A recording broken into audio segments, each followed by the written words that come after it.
Hi, Welcome. David. Thank you for All having right. me. Excellent. I think we can hear you okay. Let's do a little check here. Can you hear me okay? Absolutely. Very excited to be here. Okay, let me turn this up just a little bit. All right. Can everybody hear Steve okay? All right, very good. Okay, so what I thought we would do in the time that we have is, Steve, why don't I have you start out by just real quick? You were at TransUnion for 25, a little over 25 years, correct? Is there 27 years from 1988 to 2015? Wow. And if you could, just real quickly, like maybe 30 seconds or less, what was your role there? I had a few roles simultaneously. One of them, I ran the Fullerton Operations Center, which handled all the inbound dispute letters and phone calls to TransUnion for the West Coast Center. There's a Philadelphia office and a Fullerton office. I ran the Fullerton office, and we did, I don't know, about on average 10,000 disputes a day. And then I also ran 10,000 what disputes a day. a day. Yeah, you know, Wow. yeah, it was a lot. And then on top of that, I also ran the litigation dispute team or response team, which dealt with all of the inbound litigation against TransUnion and getting it assigned out to attorneys and managing that. I testified in over 500 cases against TransUnion. And then I also ran what we called a priority group that responded to all the inbound complaints from the CFPB or Better Business Bureau, government regulators, that type of thing. So a wide gamut of consumer touch points. Excellent.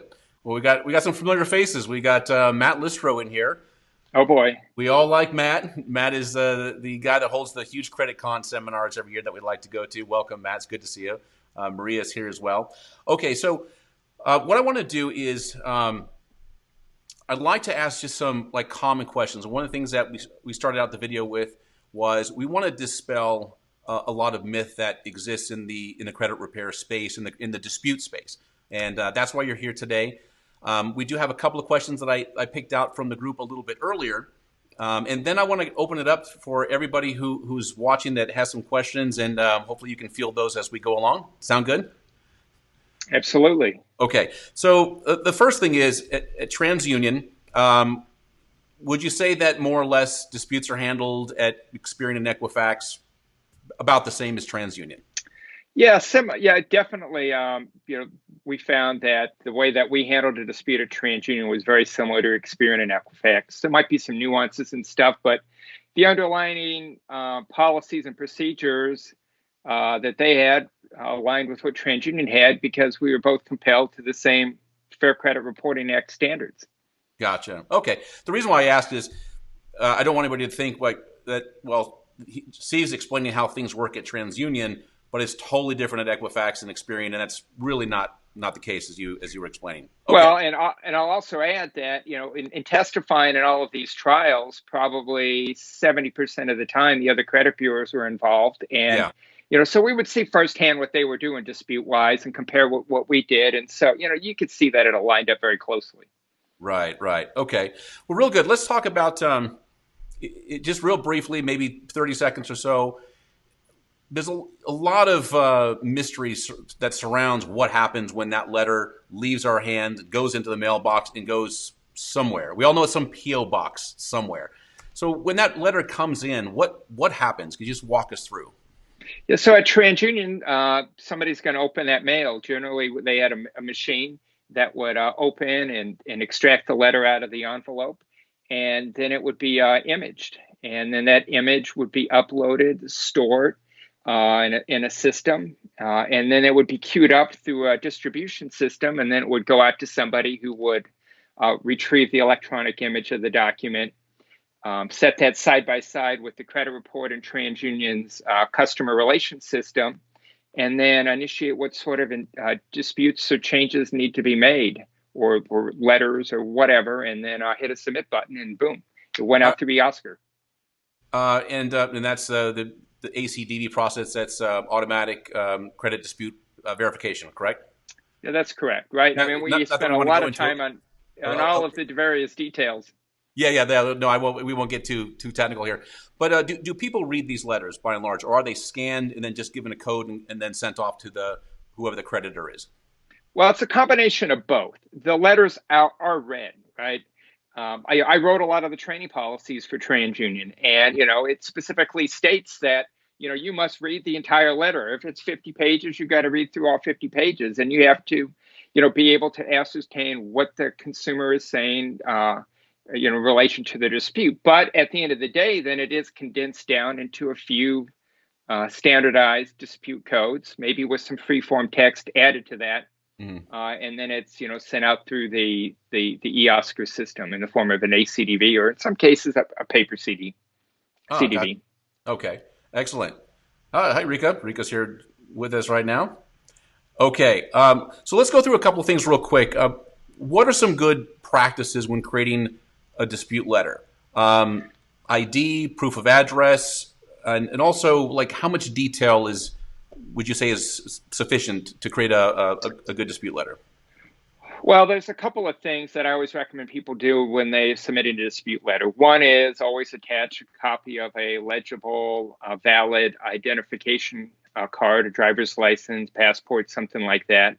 In addition, attach some sort of proof of address, which could be like a utility bill or something of that nature. That way, if their credit bureau needs it, they're not having to write back asking for it, delaying your dispute.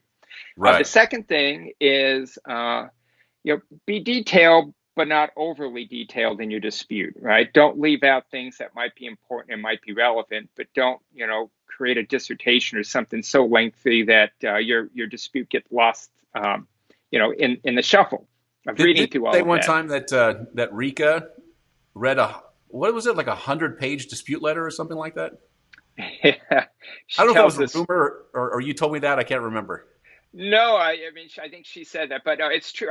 Anybody who had been at TransUnion for a period of time had read through some of these really lengthy things. I mean, we got lots of crazy stuff. We could spend a half hour talking about the white powder that would come in envelopes and stuff like that. But the key thing is with these disputes, you keep it succinct. And if you have any relevant documentation, make sure that you attach that. If you have things that can actually substantiate a claim that you're making, that can help out the credit bureau. So if you So have a lit, yeah, so shorter to the point rather than a novel. that's correct. Okay, we have. I think. Oh, here it is. Yes, I did read it over 120-page dispute. Okay, so for whoever replaced Rika, for credit warriors watching, don't do that. Don't tell a novel. Maybe just a couple of lines and just right to the point. Would you agree with That, that? I think that can be very helpful, right? But again, don't overlook things that might be important and might be relevant too. So uh, you at the end of the day, you want the credit bureau to understand what it is that you're disputing. Right. And sometimes if you just try to condense it into a couple of words yourself, it may be hard to understand. Sure. Okay. So what about now? I get this constantly. I know this is. I don't know if this is just old myth or there was some reason for it in the past. Um, we had a good conversation about this a little while ago. Regular stamp versus certified mail. It's Um, my opinion that certified mail is a waste of time. okay. So there's two reasons I would hear people would send certified mail. One is they thought it would prove that the credit bureau received something. And then two, they might have thought that somehow it carried some greater weight and that the credit bureaus would be like, oh my goodness, they must be serious or they're going to, sue me or something like that. Therefore, I had to take this more serious. Well, the credit bureaus, number one, don't treat it any different. And number two, it rarely holds up in the court of law that it proved that the credit bureaus received anything. It proved that they received an envelope, but it doesn't prove what was inside that envelope. So Gotcha. save yourself the money. Don't Excellent. send it out. If there's any benefit, maybe the postal service might take a little more care to deliver it, but that's really going to be it. Save the money. Okay. All right. Let's talk about some of the myths when it comes to dispute letters. And this is one that I think I got into the credit repair business about 8 years ago and worked for a very successful credit repair company. There was a lot of stuff that we did that I don't know where we got it from. It's just part of credit repair lore, and it persists, year after year, decade after decade. And And then I mean, you and I had a great conversation a long time ago, along with some other team members from that company, and found out that a lot of stuff we were doing really wasn't helping us at all. So, so let's go through some of this and just give me your take on it. Do people need to write their dispute letters by hand? They do not need to. They certainly can. I would argue that anytime you handwrite a dispute letter, you run the risk of somebody not being able to read that, particularly if your handwriting can be illegible, and it just gives credit bureau a reason sometimes, usually by necessity, to write back and say, hey, we don't understand what your dispute is because we can't read it. Right. So type it out, right? There's Type it no out. advantage to handwriting or typing it in the sense that you're going to mask that it's credit repair or any of that sort of stuff. Got it. Color ink, signing. I hear well, I got to sign my name in blue ink, black ink. Does it matter? No, that doesn't matter as well either. Right? There are in the infancy. Well, I shouldn't say the infancy, but in the early days of optical scanning, the scanners at TransUnion did have a hard time recognizing things that were highlighted. Okay. Or maybe things that showed up on colored pieces of paper. But all that did was cause the dispute to get rejected, and then TransUnion would send out a letter saying, sorry, we can't read it, or something like that. And again, that delayed the dispute. But the scanners today are much more sophisticated, and it really doesn't really matter what you put it in. You red pen, pink pen, orange pen, they're going to treat it the same. And same thing with color paper. Just I think there, like you said, there was a time maybe the scanners had a difficult time, and maybe the objective was to get somebody to physically read it. But is that much of a big deal anymore these days? No, again, right. So it's rare that they have to kick these sort of things out. But even if they did, right? Let's just say you were able to take a dispute and get it to a point where it wouldn't scan and it had to go through a manual process. It's still going to get treated the same. Gotcha. Right. In that particular case, it probably get worked stateside versus being imaged and sent out to, say, India or some offshore center. But still, it's going to get worked the same. Gotcha. Okay. The other one I get too is there's and I don't remember this from when I got started in credit repair, but what would be the reason to dispute an account in one account per letter? So I guess the question is, if let's just say I've got a big credit repair, and I've got 10 items on each credit bureau.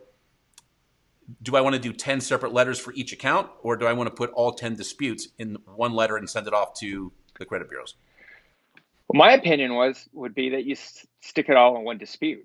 So it's, what is the intent of sending in 10 separate disputes? To drive up your postage cost? Is it to try to confuse the credit bureaus, right? Right. Either your dispute is honest or it's not. Either there's a genuine mistake or something that, needs to be fixed, or, you're just hoping that they're going to take off something bad because something slips through the cracks. If you're trying to confuse the credit bureaus, I suppose sending out 10 different dispute letters could cause things to overlap and all of that. But in reality, in my experience, it's not going to make it more likely that something comes off your credit report. Gotcha. Okay. It's just going to then string everything out. And if anything, I'd sometimes get a little pissed when I'd get that 10th letter. And I'd say, I'm going to make damn sure that this doesn't come off his credit report because this guy's definitely playing a game. Gotcha. Okay. So the lesson here is just put them all in one envelope and make it easier for the bureaus to scan it and decide what they need to do with it. That's right. And they can then go ahead and do that. Now, if, after the dispute, there's information that doesn't come off that you still feel is inaccurate, and you have to follow up with that letter, then that's a whole other thing. Gotcha. Okay.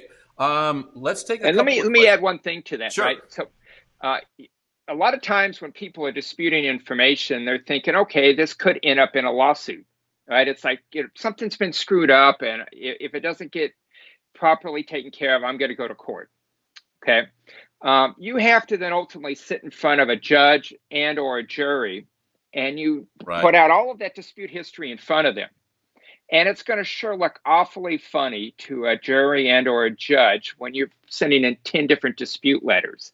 right? That's just a huge red flag. The average person's going to say something's up. You're playing a game with the credit bureaus, and just for that, all of a sudden, the level of confidence associated with your disputes goes way down. So I won many cases in court because I was able to say, "Come on, this guy's playing games," Yeah. versus if it had been one letter, that would have been a whole different story. Right, right. If you're just joining us, our special guest today is Steve Reger, formerly with TransUnion for 25 years. This is the guy that ran the entire dispute department and is explaining what happens when our dispute letters leave our hands and enter the credit bureaus. And also, we're dispelling some myths and also talking about how to form, at least create a dispute letter that's going to be a little bit better received by the credit bureaus. Okay, so we got a couple of questions that were posted the other day. Let's post this one. Kai Chi Yu, I hope I got that one right. So what is the best way to have multiple social security numbers and incorrect name variations removed from the credit reports? Previously disputed the inaccuracies, but they were not removed. I didn't realize you could have multiple social security numbers. That's maybe you can answer that one. Well, anytime you start talking about indicative information in credit reports, that's where you're going to see the biggest disparity from credit bureau to credit bureau. So the way that credit files are indexed and the underlying indicative information can certainly vary from bureau to bureau.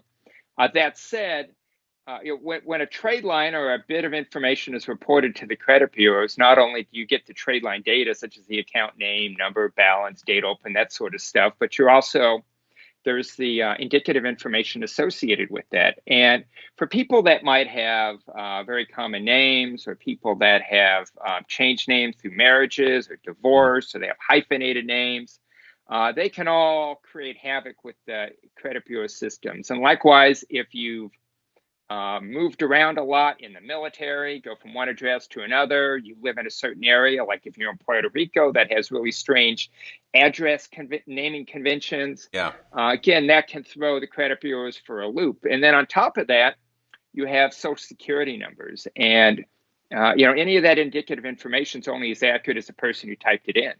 So if there's a situation where there's a clear error, like the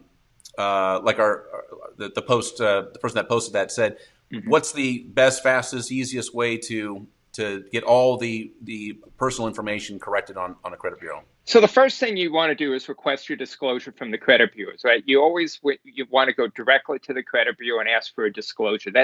That's going to be more comprehensive than anything you're going to get from a Credit Karma or some of those other third-party sites. And so get a disclosure, and they're going to then list with that disclosure any of the indicative information that's associated with it. So if there's multiple names, AKAs, addresses, you can go through that with a fine-tooth comb and say which is yours, which is not.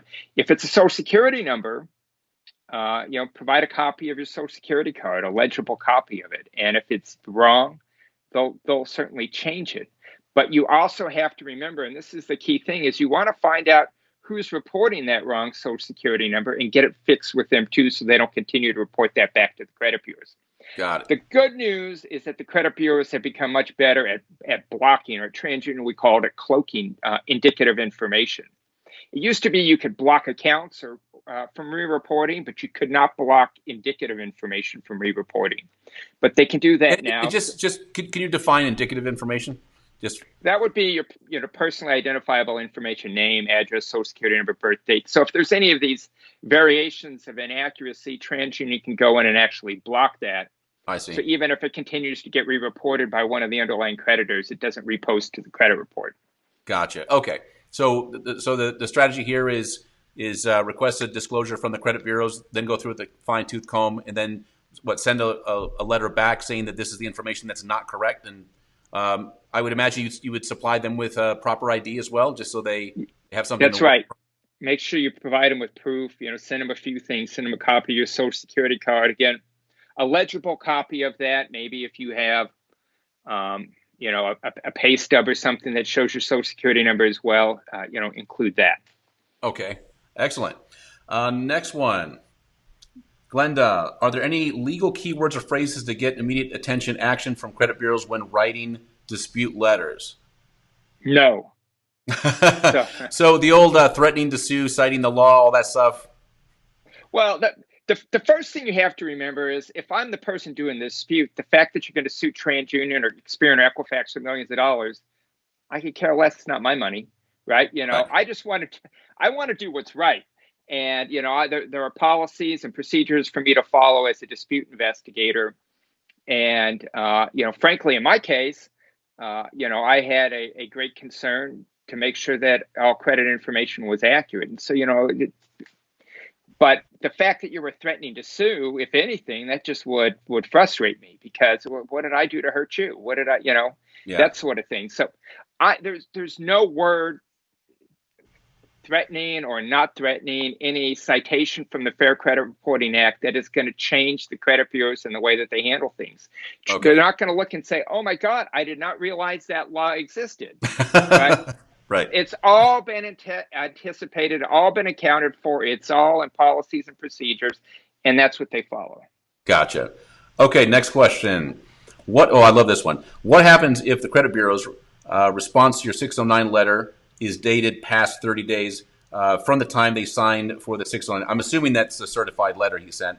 To the time they generated the response, it was 32 days. So what he's saying is, do they have to delete all disputed accounts because it's outside of the 30-day time frame? So, question is, if they don't respond, does it get deleted?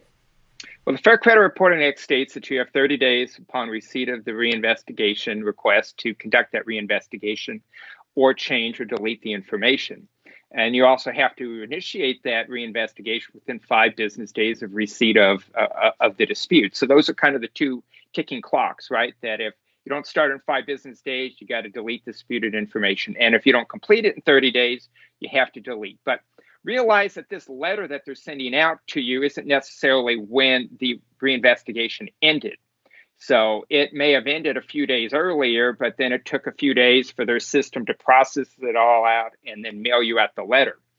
So I think that's probably what's happening here is that generally after a couple of, at TransUnion, it was usually around day 28 or so. If we hadn't got a response, it would quote auto close. Okay. And then whatever had to happen happened. But then the subsequent letter or something might take a day or two before it prints. Gotcha. Okay, and also, I don't know how often this is exercised, but don't the credit bureaus have the option of extending the investigation time? What, 15 days twice? Is that right? That's right. Yeah, they have the right to extend it 15 days if you supplement the dispute with additional information. Now, if it's a second dispute that's completely different than the first dispute, those will end up just being 2 independent 30-day reinvestigations. But if you're disputing the American Express account and then come back later and say, oh, by the way, here's some more information about the Amex account, they can extend it out 15 days, although they have to send you notice they're extending it. That rarely happen. I could probably count on my hand the number of times that we would extend an investigation 15 days. Here's a question from Max. Is it better to use e-Oscar codes in your dispute letters? Hi, Max. I don't think that really matters. First of all, the e-Oscar codes may very well be different than what the credit bureau codes are. So TransUnion, that we had a system that was called CRS, or the Consumer Relations System, in which we would then enter the disputes and all of that. Behind the scenes, that system would then translate it into the e-Oscar codes, which would then go out to the data furnishers for the verification. So what the dispute person, the person processing the dispute, was looking at might be very different, and I see. those e-Oscar codes might be foreign to them. Gotcha. Okay. Next one. Frankie Cooper. Can these names, info, addresses be disputed using Credit Versio? In the resources section, we do have personal information update letters, so you can find them there. But they're not part of a dispute strategy. You're not really disputing this stuff. You're correcting it. Would that be maybe a better way of saying it, Steve? Sure. Certainly, if it's wrong and it needs to be changed, absolutely, you're correcting the information, right? The term dispute really isn't even a word in the FCRA. The FCRA talks about a reinvestigation. Right. Now it says reinvestigation even when you're disputing something or asking for an investigation for the first time for you, because it doesn't the law say it's supposed to be investigated before it's posted to the credit bureaus? Is that right? No, there's nothing. There's nothing that requires the credit bureaus to investigate anything before the data is posted. I'm However, sorry, I meant the creditor themselves. but the data furnisher has an obligation to report accurate information. They'll Gotcha. have an agreement. They have agreements with TransUnion to only report accurate information, to thoroughly reinvestigate any disputed information. Okay. But they have no obligation to actually investigate something before they pass it on to the credit bureaus. Got it. All right, let's see what we got here. Candace, what's this question? I sent my dispute letter, but Experian said I need to call to receive my information. Why wouldn't they just mail my information? Is that something that's in? Can you repeat that one? Yeah, I yeah. apologize. Okay. Oh, hold on. Let me put it up there one more time. Yeah, I'm not seeing these questions. Oh, you're not. Oh, that's interesting. Okay. It says, hi, I sent my dispute letter, but Experian said I need to call to receive my information. Why wouldn't they just mail my information? That's not something that I'm really familiar with why they would Okay. say that. It might mean that my guess is they might have some concern that the person requesting the dispute is actually the person whom the credit report relates to. So there would oftentimes be where TransUnion would receive a dispute and the address provided on that dispute was different than the address on the credit report. And Ah, so TransUnion, so as not to delay anything, would still conduct the reinvestigation. However, they would withhold sending out any sort of what we call the corrected copy, the mhm. updated credit report out to the consumer for fear that it could end up in the wrong hands. And Gotcha. so instead, they would send out a letter saying, hey, we need proof of address. And this just might be another way of saying, call in, prove who you are before we send you out any response. Gotcha. Okay. So they just want to know who you are. From Eric Williams. So the computer generates the response, not a real person? It's a combination of both, and it depends on the situation. So here's a good example. Um, a consumer, writes in. They have a letter, and they're saying this American Express account is not mine. Right? They're disputing the ownership of it. Right? The investigator is going to go in and look for that credit report and that American Express account. If that American Express account is not on there, they're going to send out what we would call a not on file letter, and we would mail that out. But all they've got to do is hit letter 16, and then the computer is going to send out letter 16, which is, this is not on file. Or in other cases, it might be that is on the report, but ultimately, once it's being disputed, at the conclusion of that dispute, the initial dispute investigator has no control what goes off in the back end. So in the Gotcha. back end, it could be a letter saying it's been deleted, or it could be a letter saying, sorry, it's going to stay on file. Who knows? Those are computer generated. Gotcha. All right. Let's see. Shayna, how does an account get updates without sending proof to me? I'm not. Let's see. Let's see if we can have you just expand a little bit more on that one. I'm not sure what the context is. Okay. Good one from Patrick right here. Is it best to dispute with a creditor or the bureaus? That is a great question. For example, at Smart Credit, I mean, we believe that the dispute directly to the creditor is the most important thing that you can do. Because that's where the underlying information, if in fact the credit bureaus have inaccurate information, it's going to be really because of one of two things. It's going to either be one, the data furnisher was reporting it incorrectly, or number two, there's some sort of mixing of the credit files. You get a mixed credit file, combined file, whatever you call it. Most of the times, it's just going to be incorrect information being reported. And so you can tell the credit bureaus to fix it, but that doesn't necessarily fix what's underlying Got the issue, right? So deal with the data furnisher, the source of the information first, and they will then get that information off to the credit bureaus. Now, if you want to do the same thing simultaneously, so be it. Got it. Okay, so let me scroll through some of these here. Some are more specific to credit repair, and I definitely appreciate the questions.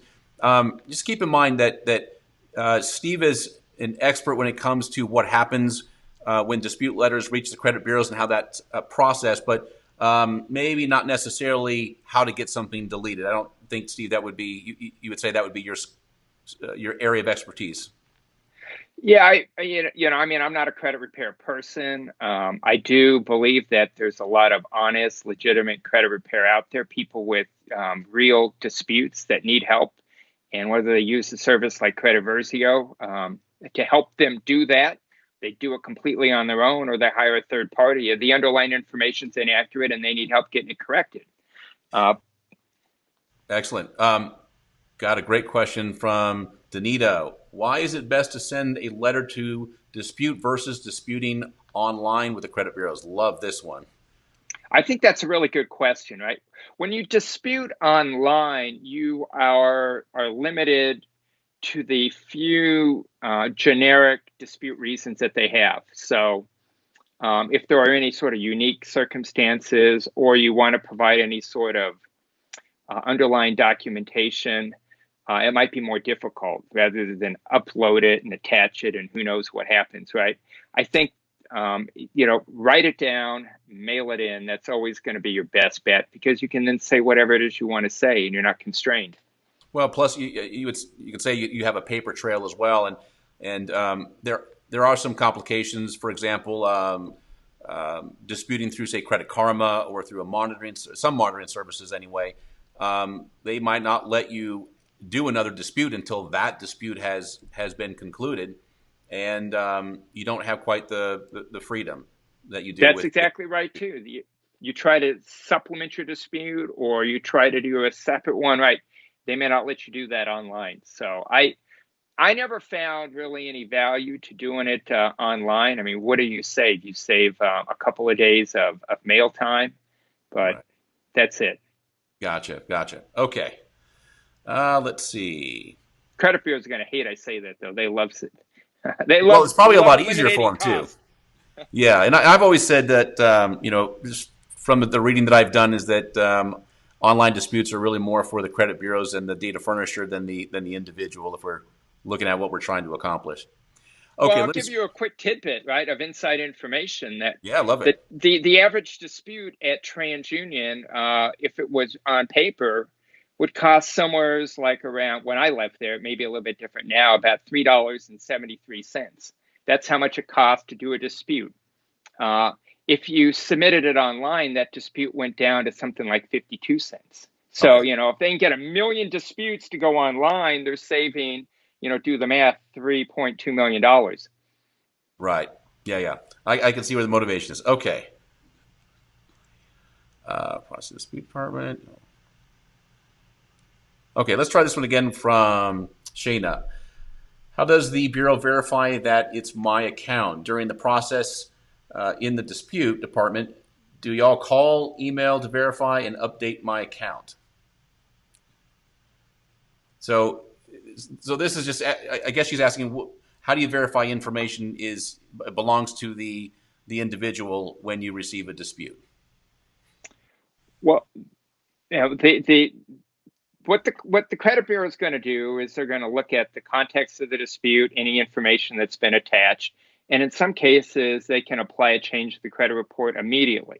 It just may be that, it's almost old, let's just delete it. Or TransUnion would have lots of what they call auto delete rules. Yeah. Oh, it's 6 years and 6 months, don't even bother reinvestigating, just delete it. Inquiries greater than a year, just delete it. But assuming that that's not going to happen, uh, there's going to be a consumer dispute verification that goes out to the data furnisher. And then it's incumbent upon them to respond, is the information accurate or not? And then they wait for that response to come back by mail or electronically. Got it. Something like 93% was all electronic. Got it.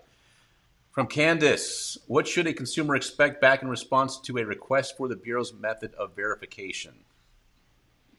Probably not much at all. There's a standardized letter.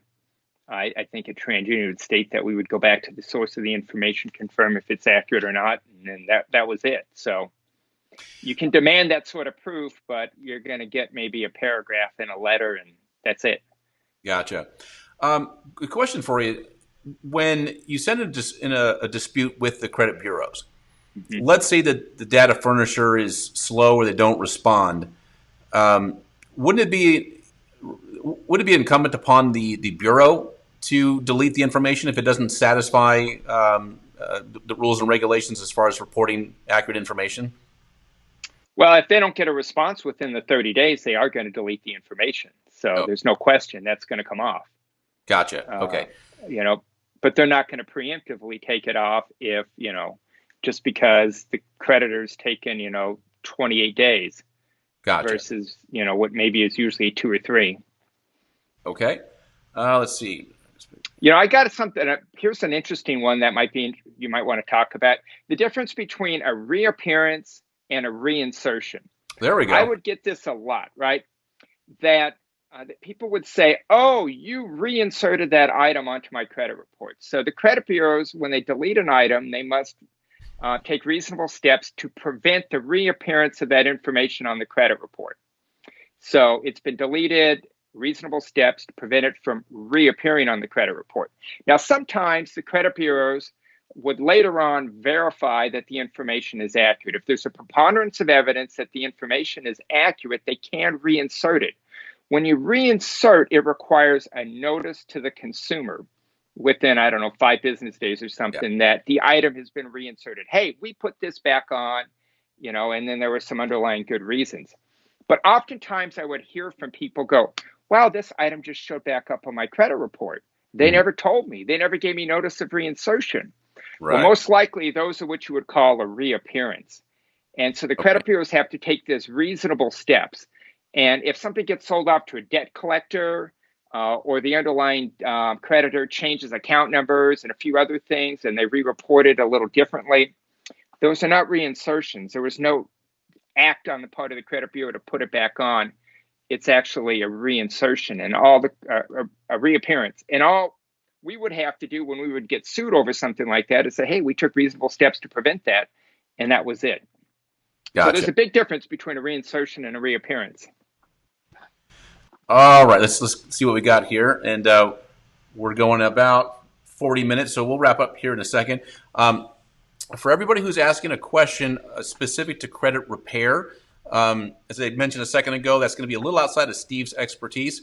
So send that question to Supreme, or you can send it to us at Credit Versio, and I'll be more than happy to answer that for you. Okay, let me scroll through this real quick and see if we have a couple questions here that we can wrap up with. Okay, Max again. Why do credit bureaus decide to keep inquiries on reports 2 years? It's 1 year, but major CRA does 2 years. Why is that? Mm-hmm. Okay, go ahead and take a shot at that one. Well, inquiries are interesting, right? When you look at for almost everything on a credit report, there's some sort of timestamp. The credit bureaus would call it the FCRA would call it obsolescence. So, in other words, for example, a collection account can only remain for 7 years type thing. So, for almost everything except for inquiries, the FCRA talks about how long something can be on the file before it has to be removed. Inquiries are the only thing that says it has to be on file for a certain period of time, but it can be on forever. So it states that you must, store inquiries for, a year or 2 years for employment purposes. But the credit bureaus could keep them on for 50 years if they wanted. They Yeah. just tried to make it easy and say, well, we had to keep them on 2 years for employment. Why have to figure out which one's which, keep them all on for 2 years. But at TransUnion, if you dispute an inquiry and it's greater than a year, they'll automatically delete it. Yeah. Well, I think in large part, just to separate this 2 year, 1 year question, largely it's been my experience that inquiries stay on for 2 years, but there's no model of FICO or Vantage that cares about inquiries after the 12-month period. So I would suspect that maybe that's why TransUnion would, by default, just be willing to delete an inquiry after the 12-month mark because they know it doesn't play any role in scoring anyway.